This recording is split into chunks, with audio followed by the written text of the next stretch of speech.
On drugs. Here we are, we're talking about isolation tanks, which you've said, can facilitate these mind-blowing experiences similar to psychedelics.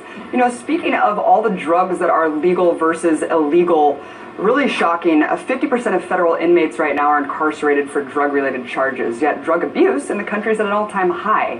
Why has the war on drugs been such an abysmal failure? Well, first of all, it's not really a war on drugs. It's a war on some drugs. And the drugs that are government sanctioned and they're taxing them, those are not illegal. Alcohol is available almost everywhere you look. It's one of the worst drugs we have. As far as the consequences of using it, it's one of the most screwed up drugs available to people, and it's everywhere. We just sort of understand that one shot of Jack Daniels has this effect, one beer has that effect, and it's because of the fact that it's pretty strictly regulated, and it's part of our culture and has been for a long time. We've just accepted the fact that this drug is at every restaurant you go to, is at every supermarket you go to, is in drugstores, it's everywhere. I mean, it's amazing. And there's nothing wrong with alcohol, don't get me wrong. I'm 100% down with you being able to do whatever you want to do with your body. But we're incredibly inconsistent. The amount of prescription drugs that are prescribed in this country points to that. The amount of people in this country that are hooked on meth, the amount of people in this country that are hooked on pharmaceutical drugs, these are huge, huge numbers. And then there's drugs like marijuana, which literally hurt almost no one.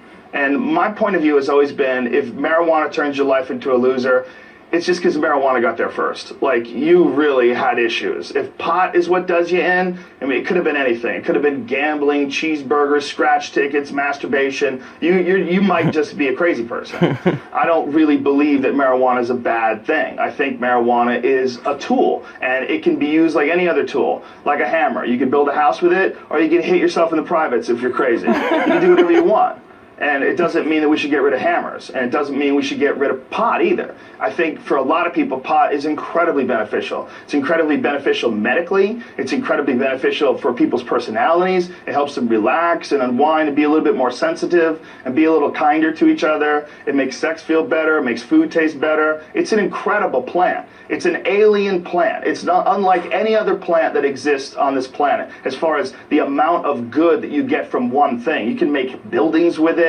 The food, you can make food out of it. It's hemp seed. The hemp seed has amino acids in it, incredibly healthy for you. It's high in protein. I mean, it's amazing the different things that marijuana is capable of.